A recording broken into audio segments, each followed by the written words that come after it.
Hello आणि नमस्कार. Growing Maugham या माझ्या यूट्यूब चॅनलमध्ये मी पल्लवी तुम्हा सर्वांचं स्वागत करते. सकाळची वेळ होती आणि रुद्रला सकाळपासून थोडासा ताप येतो, त्यामुळं तो उठला होता सकाळी लवकरच आणि खेळून झोपला. त्यानंतर म्हटलं तो झोपला आहे तोपर्यंत जितकी कामं करता येतील तेवढी कामं करून घेऊया. बाल्कनीमधील झाडांना पाणी घातलं. असं थोडंसं स्प्रेने जर पाणी घेतलं तर झाडं खूप छान टवटवीत दिसायला लागतात. आता यावर्षी प्रचंड गरमी आहे, तर झाडांनासुद्धा पाणी बराच वेळ घालावं लागतं. म्हणजे थोडं करून घातलं तर ते दिवसभर त्यांना सफिशियंट होतं, नाही तर झाडं दुसऱ्या दिवशी सकाळपर्यंत कोमेजून जातात. आणि मग म्हटलं की आता मी इथे नव्हते तर बरेच धूळ वगैरे जमा झाली होती, तर टेबल ते स्वच्छ करते. कारण की रुद्रच्या बड्डेच्या वेळेस सामान सगळं इकडे तिकडे ठेवलं होतं, तर ते जागच्या जागी ठेवावं लागेल. आणि त्याचबरोबरीने धूळ वगैरेसुद्धा क्लीन करून घेते, म्हणजे नंतर मला लादी वगैरे पुसून घेता येईल.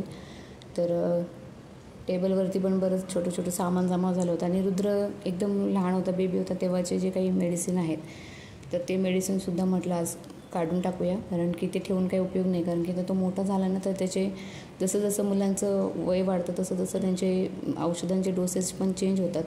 त्यामुळं ती मेडिसिन ठेवून पण काही उपयोग नाही आहे. म्हटलं ते सुद्धा करूया. ह्याच्यामध्ये थोडंसं ह्यांचं टूल बॉक्स सामान होतं, तर ते ठेवलं व्यवस्थित. आणि त्यानंतर टेबलवरचं सामान आवरून घेते. तरीसुद्धा अजून प्रिंटर जो आहे तो जागेवर ठेवलेला नाही आहे, तर प्रिंटर पण आम्हाला नेहमी लागतो, तर तो सुद्धा ठेवायला लागेल. रुद्रला आज सकाळी अचानक ताप यायला सुरुवात झाली. कशामुळे ताप येते काही कळत नाही आहे, तर त्याला दुपारनंतर डॉक्टरकडे घेऊन जाईल.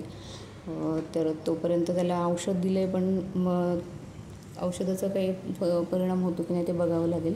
तर रुद्रचे जे काही छोटे एकदम बेबी असतानाचे 5-6 महिन्याचं असताना तोपर्यंतचे जे मेडिसिन होते तर ते आता उपयोगाचं नाही आहेत त्याच्यासाठी, तर ते काढून टाकते, डिक्लटर करून टाकते. कारण की ते ठेवूनही उपयोग नाही. आणि मग त्याचं पूर्ण ड्रॉवर त्यानेच भरलेला होता.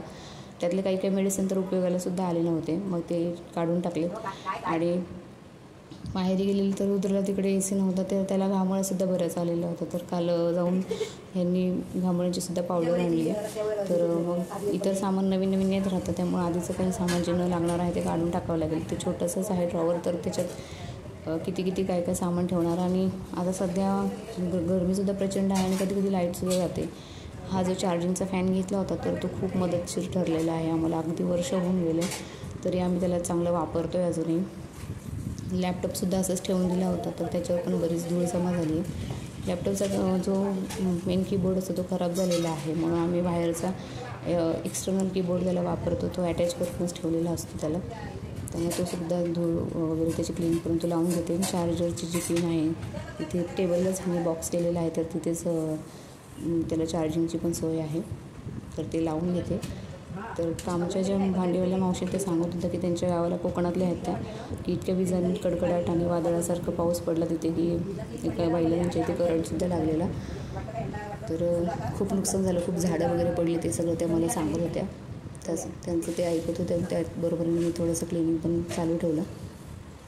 तर रुद्रची खेळणीसुद्धा आता बरीच झालेली आहे, तर तिचे छोटे कुळकुळे वगैरे होते, तर ते सुद्धा मी म्हटलं काढून ठेवून द्यावेत.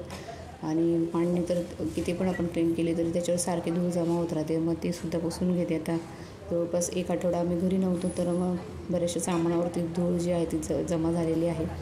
त्यामुळे एक करून जितकं शक्य आहे तितकं लवकरात लवकर धूळ क्लीन करावी लागेल. कारण की लहान मुलं घरात असेल तर घर थोडं स्वच्छ ठेवलेलंच चांगलं राहतं. त्या इकडे तिकडे हात लावतात. फक्त एवढी चांगली गोष्ट आहे की रुद्राला अजूनही तो कुठली वस्तू तोंडात घालण्याची सवय नाही आहे, त्यामुळे थोडंसं आम्ही सेफ आहोत. कारण की त्यांच्याकडे लक्ष ठेवायला लागतं की कुठली वस्तू ते पटकन तोंडात घालतील आणि हार्मफुल ठरेल. त्याच्यामुळे रुद्रासाठी जर ती एक गोष्ट चांगली आहे. तर तो झोपलेला आहे, म्हटलं हॉल तोपर्यंत आवरून घेऊया. आणि हॉलमध्ये जे काही कपडे वगैरे होते त्यांच्या घड्या घालून ठेवते. सोफा वगैरे झटकून सोफ्याचे सुद्धा कवर जे आहे तर ते असे आहेत की ते पडत राहतं, म्हणून ते पण आवरावं लागतं. मग ते झटकून वगैरे झाल्यानंतर सॉरी जरा इथे काहीतरी काम चालू आहे कन्स्ट्रक्शनचं, त्यामुळे भरपूर आवाज येतो आहे. व्हॉईस ओव्हर करायला मला घरी वेळ मिळणार नाही, म्हणून मी व्हॉईस ओव्हर आत्ताच करून घेते क्लासमध्ये. तर इथे काहीतरी कन्स्ट्रक्शनचं काम चालू आहे वाटतं, तर त्याचा बराचसा आवाज येतो आहे, काहीतरी ठोकाठोक चालू आहे, त्यामुळे नॉईजसाठी इग्नोर करा. तर रुद्रचं घरातलं लहान मूल जर आजारी असेल तर कुठल्या गोष्टी ज्या आहे तर त्याच्यात लक्ष लागत नाही. त्यामुळं दुपारनंतर बघते तर ताप राहिला नाही तर त्याला दवाखान्यात घेऊन जाईल. तर हे सगळं आवरत घेतलं आणि मग म्हटलं झाडू मारून घेते पटकन आणि मग नंतर मला लादी बसून घ्यायची. आज पाणी आलं होतं तर काही दिवस त्यांनी रेग्युलर पाणी सोडलं आणि आता पुन्हा एक दिवसाआड पाणी सोडायला लागले. तर त्यामुळे म्हणजे बरंचसं पाणी साठवून ठेवावं लागतं. त्यामुळं मग प्रॉब्लेमच होतो, कारण की जोपर्यंत दुसऱ्या दिवशी पाणी येतं तोपर्यंत सगळं आधीचं पाणी बऱ्यापैकी संपलेलंच असतं. आणि घरात लहान मुलं म्हटल्यानंतर ते कपडे हे ते बऱ्याच गोष्टी वाढतातच. त्यामुळे पाण्याचं थोडंसं आहे प्रॉब्लेम. काही ठिकाणी आमच्या इथे व्यवस्थित पाणी येतं रेग्युलर, इतर बिल्डिंगमध्ये रेग्युलर सोडलं जातं, पण हे रोजच्या रोज सोडत नाही, दिवसाआड सोडतात. तर मी सध्या एका परीक्षेची तयारी करत आहे, म्हणजे कोर्टाची जी एक्झाम झालेली क्लर्कची, तर त्या क्लर्कच्या एक्झामसाठी मी एक्झाम दिलेली आहे, रिटर्न एक्झाम, आणि त्याची टायपिंग टेस्ट बाकी आहे. त्यानंतर BMCची सुद्धा आता क्लर्क टायपिंगची एक्झाम वगैरे येईल, म्हणून मी थोडीशी टायपिंगची सुद्धा प्रॅक्टिस करते. त्यामुळे लॅपटॉप ऑन करून ठेवला. तो ऑन व्हायला तर त्याला पण आता वेळ लागतो. त्याच्यात म्हणजे तो बरेच वर्ष झालेले आहेत त्याला, मग तो सुद्धा आता त्याचं स्टोरेज वगैरेचा प्रॉब्लेम होतो, हार्डवेअरचा जरा प्रॉब्लेम होतो. त्यामुळे तो ऑन व्हायला सुद्धा वेळ घेतो. म्हटलं लादी बसते तोपर्यंत त्याला ऑन करून घेते आणि त्याच्यानंतर थोडे वेळ 10-15 मिनिट तरी टायपिंगची प्रॅक्टिस करते. कारण तो जागा असेल तर मी स्वयंपाक तरी करू शकते, पण हे दुसरं काही असं काही करायला घेतलं ना मग तो सारखा मांडीवर येणार आणि मग त्याला घ्यावं लागतं. तर लादी वगैरे पुसून घेतली, झाडूचं जे सुकं आहे ते थोडं क्लीन केलं आणि गॅलरीमध्ये सुद्धा थोडं पाणी, आईने काय केलं होतं की कुरड्या केलेल्या, तर त्याचा जो उरलेला जो चोथा असतो त्याला कोंडा बोलतात, तर तो सुकवण्यासाठी त्यांनी बाल्कनीमध्ये ठेवला होता. त्यामुळं बाल्कनी धुवायची होती आणि त्याचं ते परमनंट झालेलं असतं ना, तर त्याचा आंबूस वास येतो, तर त्याच्यामुळं ते थोडंसं आंबट वास जो आहे तर तो तिथे घरामध्ये सुद्धा तो फिरत राहतो. त्याच्यामुळं ही बाल्कनीसुद्धा क्लीन करून घेते आणि झाडांना पाणी घातलं आणि नंतर थोडा वेळ मी टायपिंग करायला बसले. रोजच्या रोज थोडं केलं तरी 10-15 मिनटं किंवा जितकं शक्य होईल तेवढं केलं तर हात बसला की थोडं सराव केल्याने जरा बरं पडतं. कारण की याच्या आधीसुद्धा मी 2 वेळा दिली होती टेस्ट, पण काय झालं की मेन टायपिंग टेस्टलाच मी जरा घाबरले गेले. त्याच्यामुळं मग माझे तिथे टायपिंगमध्येच मी आऊट झाले. आणि ह्या एक्झाम्समध्ये टायपिंगच खूप महत्त्वाची असते. तर त्याच्यानंतर म्हटलं की भांडे लावून घेऊया. मग किचनमध्ये रुद्र उठला होता, मग त्याला फिडिंग वगैरे केली. त्याच्यानंतर मग किचनमध्ये मग भांडे लावायला घेतले. त्यानंतर म्हटलं स्वयंपाक करता येईल. तर आजचा सकाळचा नाश्ता जो आहे तो आईनेच बनवला होता. तर मग भेंडीची भाजी वगैरे, चपाती आणि रुद्रसाठी फोडणीचा भात करते, बिना तिखट टाकता, तर ते सगळं करायचं आहे.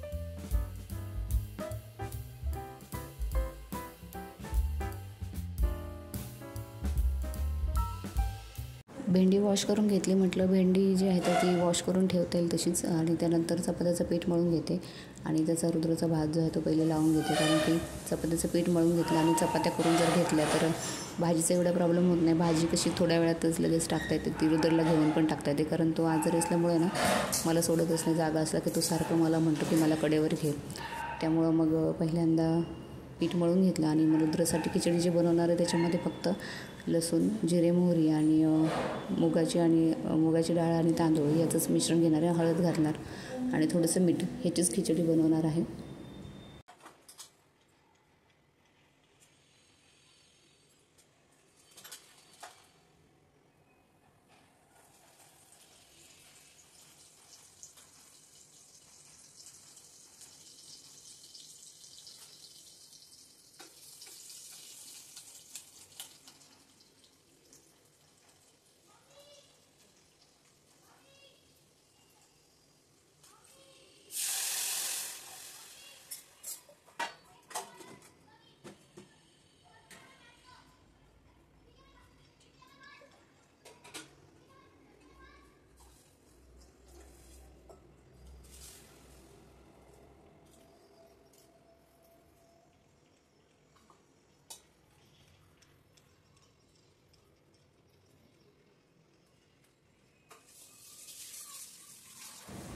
भात घालून घेतला आणि त्याच्यानंतर म्हटलं आधी चपात्याच करून घेते, कारण की चपात्याला जास्त वेळ जाईल आणि भेंडीची भाजी काय ती सुकी ती लवकरात लवकर होऊ शकते. त्यामुळं म्हटलं चपात्या करून घेते. पण पीठ जे आहे तर ते थोडंसं पातळ झालं होतं आणि मला थोड्या कडक पिठाची चपात्या लाटण्याची सवय, तर त्या व्यवस्थित जमत नव्हत्या. पण पिठाला पुन्हा एकदा कणिक लावून कणिकेला पुन्हा एकदा पीठ लावून काय घेतलं की थोडंसं मळून घेतलं, म्हणजे थोडंसं कडक होईल पीठ. एकदम पातळ पिठाच्या चपात्या काही मला जमत नाहीत लाटायला. मग चपात्या लाटत होते, तर चपात्या लाटत असतानाच म्हणजे चपात्या लाटून झाला की रुद्र उठला. मग त्याच्यानंतर मग भाजी काही मला टाकता आली नाही. भाजी जी आहे तर ती आईनेच बनवली. त्याच्यानंतर रुद्रला एकदा डोस देऊन झाला होता. तो नंतर थोडा वेळ खेळला, पण नंतर दुपारनंतर त्याला प्रचंड ताप आला. त्याच्यामुळं मग नंतर मी त्याला दवाखान्यात घेऊन गेले. त्यामुळं पुढचं काही जास्त शूट केलं नाही.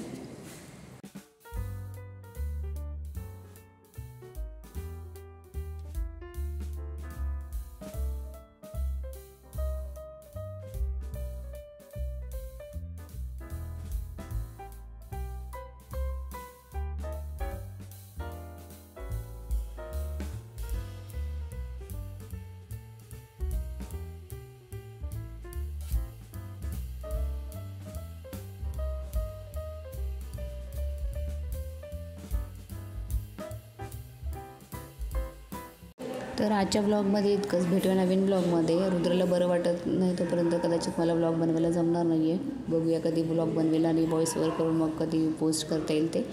तर आज रुद्र थोडासा खेळायला लागला, त्यामुळे मी व्हॉईस ओव्हर करते आणि क्लासलासुद्धा आले. नंतर काल मी क्लासला सुट्टी घेतली होती. तर भेटूया नवीन ब्लॉगमध्ये. Bye bye.